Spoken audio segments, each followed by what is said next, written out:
Boa tarde. Nosso grupo é composto por Marcos Cruz e José Guilherme. O artigo escolhido foi a eficácia da vitamina C para a prevenção e tratamento de infecções de vias aéreas superiores, uma meta-análise em crianças, publicado em 12 de novembro de 2018. Você toma vitamina C para prevenção de infecções ou para melhorar o seu sistema imunológico? Você sente que isso realmente funciona? Comumente vemos em redes sociais e em veículos de imprensa, como o Terra, Globo Esporte, o G1, notícias que incentivam a utilização pela população. A vitamina C ela pode ser comprada em farmácia em comprimidos de 500 miligramas ou 1 grama efervescentes e raramente vemos a prescrição feita por profissionais médicos.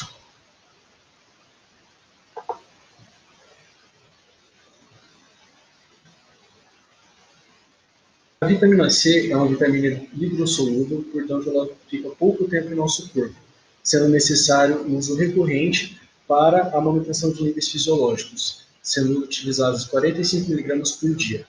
As fontes são frutas cítricas, acerola, goiaba, morango e diversos vegetais. A sua função, ela atua na formação de hidroxiprolina, que é um constituinte integral do colágeno. E quando ela está em deficiência, afeta o crescimento ósseo, cicatrização e reparo de lesões e feridas, reduzindo a resistência dos vasos sanguíneos, dentes, ossos e outros componentes do organismo. Certo. Pesquisamos as seguintes palavras: infection, vitamina C, prevention, no PubMed e foram encontrados 275 artigos. Escolhemos uma revisão sistemática, porque ela reúne diversos artigos em um só com melhor qualidade de evidência científica.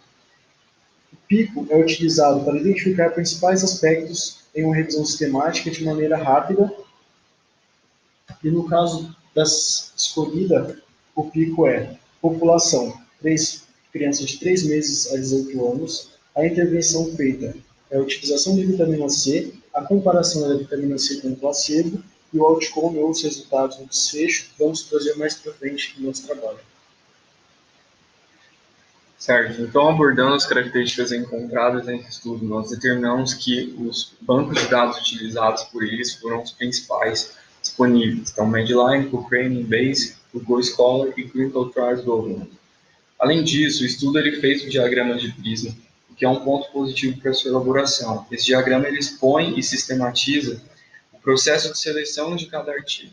Trazendo para um recorte, esse é o diagrama apresentado no estudo, com 4 fases diferentes, desde a identificação até a inclusão dos artigos. Começando ali pela busca no Medline e PubMed Central, buscando os principais artigos, eliminando duplicatas desses estudos, abordando aí os seus títulos e removendo aqueles que não são ensaios clínicos randomizados e que não foram feitos em crianças. Após uma leitura do texto completo, foi excluído um total de um texto e pela análise qualitativa dos seus artigos, foram excluídos mais 3 artigos, então um total de 7 artigos encontrados. Bom, com relação ao risco de viés, ao risco de erro, que é outra característica que precisa ser muito bem avaliada nas revisões sistemáticas, o GRADE é a principal ferramenta usada pelos artigos publicados no Cochrane e usado também pela revisão sistemática aqui discutida. Essa ferramenta ela define e expõe os riscos de viés de cada estudo escolhido. Então, aqui nós temos um recorte do GRADE, da análise encontrada na pesquisa. E, bom, conforme se pode ver, aqui nós temos as linhas horizontais que representam os tipos de erros que podem ser encontrados nas pesquisas, as linhas verticais que representam cada estudo encontrado dentro dessas pesquisas. Então, além disso, nós temos aí os símbolos, Os símbolos são os verdes com baixo risco de viés, os amarelos como viés desconhecido e os vermelhos como viés, alto risco de viés. Para cada linha, nós temos um viés diferente ou um tipo de erro diferente. Então, você verifica na primeira se existem critérios de randomização, o Random Sequence Generation, bem explicados em cada estudo. Além disso, verifica se o paciente no segundo na segunda linha, verifica se a alocação, o paciente sabe em que grupo que ele atuará. No terceiro, verifica se o participante sabe que recebeu intervenção, qual tipo de intervenção.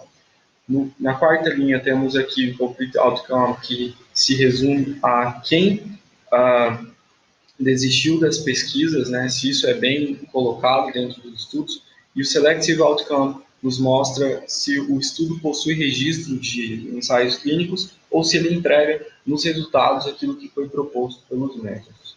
Então, em termos gerais, nós vemos que a maioria dos resultados são de baixo risco de viés. Aqui nós temos um gráfico forest plot. Esse gráfico ele consegue agrupar diversos resultados em um diagrama para cada questionamento analisado. No caso, nós estamos avaliando a incidência de infecção de vias aéreas superiores e a duração das infecções de vias aéreas superiores. As linhas horizontais, elas nos mostram o tamanho da amostra desses artigos, e o diamante ele vai resumir o resultado de cada artigo em um só. No caso dessa pesquisa, que ele traz a incidência das infecções de vias aéreas superiores, o diamante ele toca a linha índice 1 e, portanto, a diferença do placebo da utilização de vitamina C, ela não tem diferença estatística relevante. Além disso, os resultados também trazem um forte plot para a duração das infecções de vias aéreas superiores. Para isso, nós analisamos aqui que os artigos analisados são coerentes entre si, né? Então não se vê uma alteração uma heterogeneidade entre os artigos de resultado. Praticamente todos eles estão antes da linha 1. Apenas um artigo tocando a linha 1 demonstrando não haver diminuição da duração das vias aéreas, da duração de infecções de vias aéreas superiores. Como resultado final, ou como resumo, o diamante nos traz, então, uma diferença estatística relevante para esse tipo de intervenção analisada. Com relação às considerações, nós elencamos 2 pontos principais: se o estudo é consistente e se ele é preciso. Então, sim, o estudo é consistente, você pode perceber uma baixa heterogeneidade nos resultados dos estudos analisados.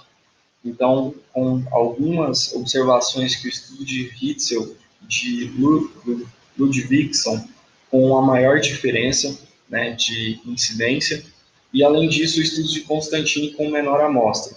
Além disso, na duração dos estudos, nós temos apenas 2 estudos mais heterogêneos que os outros, que são 20, correspondendo a 25% dos resultados analisados.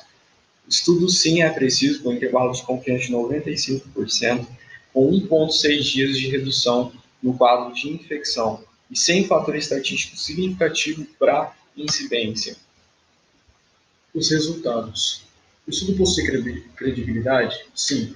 Ele tem foco, os mesmos objetivos definidos pelo paper ele segue até o final, ele deixa bem clara a seleção dos bancos de dados, utiliza o Prisma, um método que garante mais qualidade na análise desses artigos escolhidos, e ele destaca os resultados principais. O estudo possui confiança, e ele também utiliza o Funnel Plot, que é uma ferramenta que procura por viés de publicação, podendo garantir estatisticamente se houve manipulação da amostra ou direcionamento para um resultado desejado, comum em estudos financiados por indústria farmacêutica. E também, na avaliação do grade, ele apresenta uma alta qualidade de evidência. Bom, então, levando já a nossa conclusão, nós vimos que existe benefício no uso de vitamina C para reduzir a duração das infecções de vias aéreas superiores, mas não para a prevenção dessas infecções.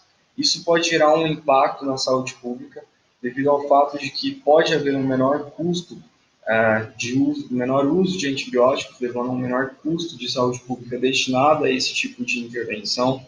Além disso, nós deixamos aí sugerido que novos estudos sejam feitos, limitando e categorizando essa amostra, né, dos ensaios clínicos entre população escolar, população pré-escolar, devido ao fato de que 3 meses de idade a 18 anos de idade é uma população, uma amostra considerável, de considerável heterogeneidade devido, né, às inúmeras complicações fisiológicas que podem influenciar no resultado. Sugerimos também o uso de doses nas suplementações, doses das suplementações usadas durante os estudos que não foi elencado pelo artigo.